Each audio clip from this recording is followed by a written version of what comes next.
Let's talk about connection. Deltarune is an unsightly soup of 1,000 different ideas and themes, most of which will probably mesh together and combine into a central idea by the time the full game comes out. But, as a theorist, I can't help but try and begin the process myself, line up all the different ideas that the game presents, and figure out on my own where it's going with them. And recently, I was thinking about the idea of connections. This seems to be a theme within Deltarune. We are connected to Gaster, we are connected to Chris, we make connections through the Dark World, we connect to Noelle in a certainly unique way. It almost feels like Deltarune, will use the concept of connections as a means to tell the story, and perhaps will, in turn, say something about the way we form connections. As I started thinking about it, I couldn't help but accidentally create an entirely new, pretty crack theory. So then, my name is Spookydood, make sure to like and subscribe, and... what's the deal with the Goners? What's the deal with Des? Why should we want to find her? Why does Gaster specifically want us to help him? All valid questions. Questions that I will aim to answer in this video. Deltarune. Connection theory. The word connection can mean many things in the context of Deltarune. Caddy says it's hard to connect with Braddy, with the term referring to her inability to become friends. Alvin says that a hammer is buried in Gerson's honor to connect his spirit to the divine, with the word connection seemingly referencing some form of ascension to heaven. And Gaster asks in the beginning of the game, are we connected? Who knows what that is referring to? There's no internet connection, there may be connections between Deltarune and Undertale. Connection is just a word. But after taking a step back, I really do believe that connection is a largely relevant idea to the core narrative. But first, let's talk about Goners. Undertale's Goners are largely absent from modern-day theory discussions. They came, they saw, they gastered, and since then zero relevance has been assigned to them. Many believe that the physical nature of the Goners isn't something that requires explaining, as they've already had their moment of relevance. You could argue that acting as a sort of Gaster teaser was their entire purpose. However, I think that there's a lot more to talk about here. Let's quickly go over the Goners. There are 3 different types of Goners in Undertale. Goners who are simply just Goners, Goners who disappear after speaking to them while playing this sound effect, and Goners who are Gaster followers. There is some overlap between those last two, as this Gaster follower disappears after talking to him. It's worth noting that the most prominent instance of this is Mystery Man himself. Considering that this Gaster follower says he's holding a piece of him, and Mystery Man is thought to be a physical shard of Gaster, is it possible that the simple physical existence of Gaster in any form is what makes these Goners disappear? That would imply, however, that Clam Goner, who tells us that our time to meet Susie is fast approaching, is also holding a physical piece of Gaster. Maybe this weird eye pearl thing, which replaces their normal face? Regardless, this is just worth keeping in mind. Explaining what the Goners are has been very difficult, as regardless of their intentions narratively or speaking quirks, they are identical to other in-game monsters. Any explanation has to take this fact into account. But, as I said before, I think I know what a Goner is, and knowing this information, it completely redefines what we think about these characters. Deltarune explicitly tells us what a Goner is. In the intro sequence called the Goner Maker, we construct a vessel. But this vessel is a Goner. In the files, the parts that construct it are called Goner Body, Goner Head, and Goner Legs. In my opinion, this is undeniable proof that this is a Goner. But what does it tell us about the form and function of the other Goners? Well, since I don't see a reason to assume this is some special case Goner, but is, in fact, indicative of how a regular Goner is made, otherwise why go out of your way as Toby Fox to let us know that this is a Goner in the first place, we can come to the conclusion that Goners are made up of 2 separate entities. A physical body and something that controls it, like a soul. This is not actually that crack. Like I said before, one of the biggest reasons Undertale's Goners are unexplainable is because they're identical to existent monsters. Trying to explain how this character, who looks just like this character, is a Gaster follower is very difficult. However, with this newfound knowledge, we can determine that this Goner doesn't actually look like Monster Kid, only its body does. Same with all of these. In a similar process to us creating the vessel, the Goners are vessel bodies, resembling that of existent characters, with some outside entity controlling them. So then, if what I'm saying is true, if Goners are actually 2 separate entities, a body resembling that of something that lives within the world, and a soul from somewhere else controlling the thing, who are these Goners actually? If this isn't really Monster Kid, who is it? And to be completely honest, we don't really know. At least, we don't know who they are specifically, but we do know what they are. Dead. Undertale uses the word goner a few times. Alphys talks about the monsters who fell down, who've suddenly begun walking again. She says, "I thought they were goners." She clearly means that she thought they would die. When Undyne saves Monster Kid, they say, "I thought I was a goner." Again, clear meaning here. Asriel's big attack is also called Hyper Goner. The word goner is being used to refer to dead people, as it is in real life. If you try skateboarding down Doom Mountain, you're a goner. It's a term that means to die or to perish, and I think its usage here is the exact same. The souls commanding these vessels are dead monsters. But how can I be so sure? Besides the name spelling it out for us, that seems like a logical leap. And it all comes back to Goner Kid. The story they tell is often misattributed to being that of someone who's wiped from the timeline, someone who wakes up and, in an almost sci-fi way, no longer exists and never did. This is not true at all. Goner Kid is talking about what happens when you die, plain and simple. Have you ever thought about a world where everything is exactly the same, except you don't exist? Everything functions perfectly without you. The thought terrifies me. If you hand them an umbrella, they thank you. Before telling you, it makes them feel better about the situation, ending the conversation with, "Please forget about me." This is a dead monster. Someone who is indeed talking about being forgotten, but not in the forceful, wiped from the timeline type way. You're forgotten by those who you loved. This is arguably what happened to Gaster, is it not? Yes, he was shattered throughout time and space, the Goners all clearly talk about him, but he was never actually forgotten. It is said that Asgore took a long time to replace him, and yet, for someone so instrumental to the survival of the underground, who established a strong source of energy during a time of crisis, there's no real mark that he exists. Gaster fell into his creation, and to the Undertale world, he was dead. At least functionally dead. Regardless of what actually happened, it's clear that he was no longer existent, ripped from reality. Nobody forgot about him due to the accident. They forgot about him because time moved on. There's no statue of the genius scientist who built the core. There's no plaque in the lab recalling his achievements. Nobody speaks about him whatsoever. Is it because he wasn't too good a person? Is it because they believe he ran away and just has yet to come back? Is it because trying to keep him alive through memory is a Herculean task that requires accepting that he's gone? Frankly, I don't know. But he's gone. And through space and through time, he witnessed a world that functioned perfectly without him. Everything was the exact same, except he no longer exists. No remnant, statue, memory, or indication that he was once alive exists. And yet, despite everything, something changed. Gaster was able to come back, in pieces, fragments. Others as well were able to go from the land of the departed back to the land of the living. They were still connected to the world they once belonged to, and it was here where Gaster would be made aware of somebody. Somebody very, very interesting.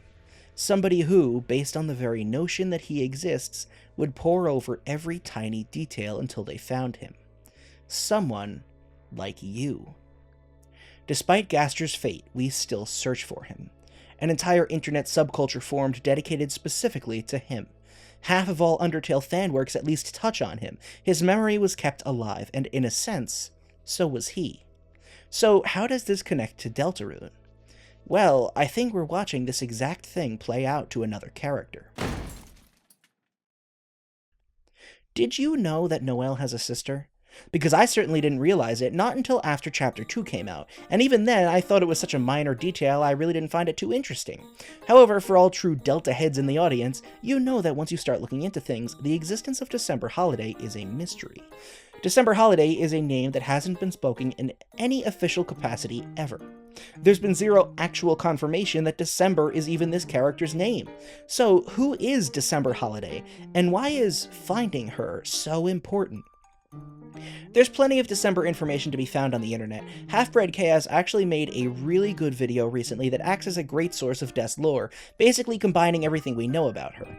Despite her absence in the central plot, she's constantly around in ways. Noelle talks about her memories with Des, Rudy keeps a doll that he says Noelle and Des made. Attributes of Des are all over, specifically the baseball moon, letters that spell out her name, and yet, despite this, Has anyone else noticed the complete lack of Des dialogue? Nobody has ever spoken her full name. Literally only Noelle and Rudy have spoken the word Des. Is she missing? Dead? Purposefully ran away? Neither of these answers fully explain why the town seems to pretend like she never existed. There's no tombstone. There's no missing poster. I think it's obvious that Des is lost in the code somewhere, or lost in the depths, if you'd prefer, based on the few hints here and there, specifically her presence within the Dark Worlds and the unused dialogue. And yet, for someone so important to so many people, why isn't anyone talking about her? In a sense, we're witnessing the same thing happen to Des that happened to Gaster. When you start thinking of Gaster this way, a lot of the dialogue Undertale provides us lines up. His life was cut short, he vanished without a trace, just like December. But he's still listening. He's still around. He sees this world from his perspective. And so does Des, even going as far as to communicate directly to us during Spamton's dialogue. How would that feel? Imagine being wiped from existence. You still see them, your family, your friends. You watch as your continued non-existence is too heavy a burden for them to bear, as they slowly free themselves from this agony by cutting any ties left to you. You can't be a part of their world anymore, because it hurts to have you around and know that you won't ever be around again. But what if? What if there's a way? A way to save December? Despite everything, you still feel that the universe is unsettled, that perhaps there's a way to solve the unsolvable maze. There is still hope. Neither December nor Gaster are truly dead. December still has a singular foothold into the world, one potential way to be brought back to reality. Why does Deltarune treat the word December like such a taboo subject? Noelle has no problem talking about Des, but she'll never once invoke the full name of her missing sister. The game never explicitly says the word outside of the spelling bee, and even then the word is used purely to describe the month, not the person. Even when checking the calendar, the game tells us every page is the last month. Why not just say December? Why can Rudy and Noelle say the name Des, but nobody wants to talk about December? I've seen suggestions that Des changed her name for one reason or another, and while I enjoy those theories, I don't necessarily agree. Noelle called her Des from a very, very young age, as you can see from the sweepstakes webpage. Among other reasons, it seems unlikely. That being said, I have a different suggestion. The reason that Des is accessible on the website, and a name nobody's afraid to say, while any reference to December is removed from existence and unable to be spoken. Because December is gone. But Des isn't. No, they're not two people, they're two different concepts, symbolically. December is the actual person, the real-life version of Des who is gone, and for the narrative's purpose, dead. Meanwhile, Des is still alive. Des is the memory of December, a nickname used by those close to her, a name used only in conjunction with memories. Noelle and Rudy are keeping Des alive in the same way that nobody could for Gaster. What is power? Deltarune uses the term in place of determination at every save point. You are filled with the power of blank. The power of blank shines within you. The term determination refers to a lot of things, including the actual physical substance that Frisk had more of than anyone else. In Deltarune, though, the word power can't really refer to anything specific, right? How can the power of fluffy boys shines within you mean something deeper? Well, I think that looking at Deltarune from this lens of memories being a tether to keep things alive, perhaps we can explain things. The power is the power of memories, and allowing yourself to mentally connect to the game's world. All of these instances of power shining within us is a memory. You are filled with the power of immediate nostalgia, you're filled with the power of book holes. Oftentimes these sentences come after a description of what just happened. Crash, boom, bang, there's a terrific noise coming from the building nearby. You are filled with the power of noise music. To keep memories of someone is to be connected to them in some way. Despite their absence, you still exist, and you keep them alive. You keep them around through memories. A special connection only you two share. Perhaps this power of memories, is what's able to keep things alive. To keep Des alive. After all, the song Don't Forget says, "There's a light inside your soul that's still shining in the cold, with the truth, the promise in our hearts. Don't forget, I'm with you in the dark." These lyrics line up with the way that the power of our memories shines within us. Deltarune is obviously going to comment on the way we relate to fiction or dreams or fantasy, and as a sequel to a game that will never be forgotten, I wouldn't be surprised if that's one of the major themes of this game. That reality needs to be accepted. It cannot be replaced by fiction, but the one thing that we'll always have to keep that fiction existent is the power of memories. And as I said before, perhaps this power is enough to save Des. But they're fighting a losing battle. Rudy is going to die, leaving behind the only other character who still talks about Des, a character who is very, very good at repressing memories. Beyond just remembering Des, I think Noelle is the final thing keeping Des alive. The one connection to the real world that Des has, the final string tethering Des to existence before she gets sucked away into whatever the depths is supposed to be. And that's the fact that Noelle not only remembers Des, but is looking for her. Searching for her. Constantly. But after everyone else is gone, if Noelle decides to stop looking for Des and move on with her life, what then? Halfbread brought up a great point in their Des video. December is hardly mentioned on the Weird Route. I think it's also worth mentioning that the Weird Route heavily features Noelle blocking out old memories. Although this is a trait featured across both routes, it seems it's specifically focused on in the Weird Route. I think that Deltarune's ultimate end goal is going to revolve around December. I imagine that whatever Chris is going through, that loss of their childhood and agency, probably started sometime around whatever happened to Des that split the Holidays and the Dreamers apart. I think that's why Find Her is so prominent, because we're going to have to find her. She's lost, but Noelle, us, and perhaps Chris have the power to bend the world in ways nobody else does. Maybe, with our combined powers, we'll be able to find her. How, exactly? Now, I'm going to get off script for a minute because I think this is really a larger discussion. There are so many things that Deltarune is doing, and it's impossible to nail down exactly how this is going to work. Because again, this ties directly into Gaster, someone who Toby is clearly trying to be completely mysterious about. In my last video, I said that Gaster's kind of like a creepypasta-type character, which that's not really my full thoughts. Ultimately, Gaster is in a video game about video games, and is a character from a video game who was cut. I think that can be the focus, that can be the lens he's looked at from. Oh, he was a cut character, and only scraps of, previously existent characters remember him. In that way, I think this kind of makes sense for Des. She was a cut character. Regardless, it's impossible to say exactly how. Besides the fact that, physically, we know that Gaster is in a place probably called the Depths, and if Noelle is also— I'm sorry, not Noelle. If Des is also there, then that gives some kind of physical way to maybe bring her back. If it's true that the darkness originates from the depths, and by poking into the world, it's almost like we're poking into the code that makes Deltarune exist in the first place, there's some way I can see this working out. Some kind of Noelle, through her power of memories, is able to connect to Des on a spiritual level that brings her back. That's really the general gist I get. If you've seen my Angel's Hell video, you know I've already suggested the idea of banishing the Angel's Heaven being a way to bring someone from the depths who's stuck there. Now I think it's Gaster, because Gaster's spooky, and he's mysterious, and he's like the devil, and Gaster tricks us into, pulling him from hell. That's a cool idea, but it could also be Des. This could be where that goes down, the kind of, physical setup that would be necessary to make this thing realistic. Anyway, back to the script. It may be that the search for Des itself is the thing that will bring her back. But for mainstream players, they don't care about finding Des. We don't have memories of Des, and we sure as hell have no inherent desire to search for her when we first pick up the game. However, we do want to search for someone else. We've gone into the code, we've made fan art, we've theorized, we've pushed the game so far past their limits.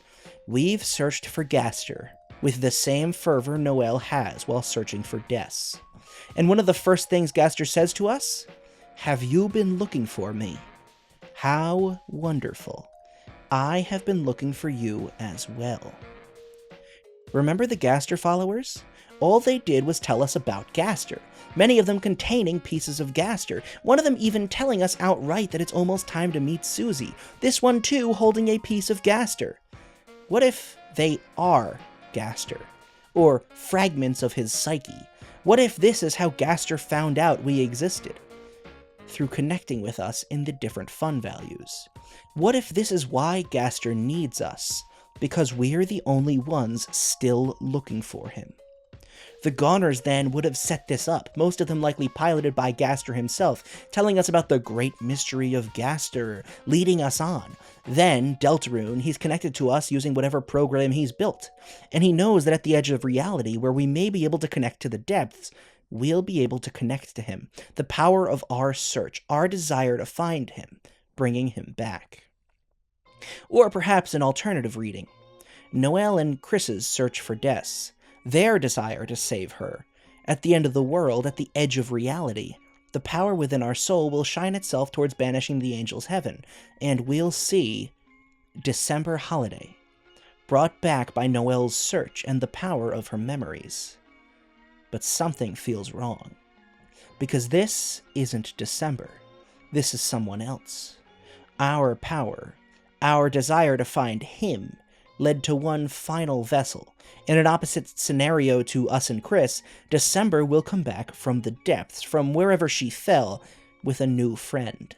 Someone who knew that the combined power of us, Chris, and Des will pull not just a fully functional body, but himself from the depths as well. But ultimately, whatever ends up happening, if this theory of connection through memories is true, could the ultimate end of Deltarune be that we accept when things end? We accept that December holiday is no more, but we'll always take the memories with us. We remember them. We keep them alive through memories. Isn't that, after all, what Sans does in Undertale? His kind of mini arc at the end of the game deals with him grappling with the fact that he'll never go back home, but he has a drawing of it, and he remembers not to forget. Regardless, I hope you enjoyed this video. This is a total crack theory about the concept of memories, and I'm not going to pretend like this is something I'm actually 100% expecting to happen, but I do think that the concept of memories will be super important, and somehow I feel like this is a good way to explain why nobody ever talks about Des. That whole Des is the memory, December is gone, and, all of that. Ultimately, I had a really good time making this theory, and I hope you enjoyed it. Make sure to like, subscribe, leave a comment if you agreed or hated it so much you want to tell me, and I will see you next time.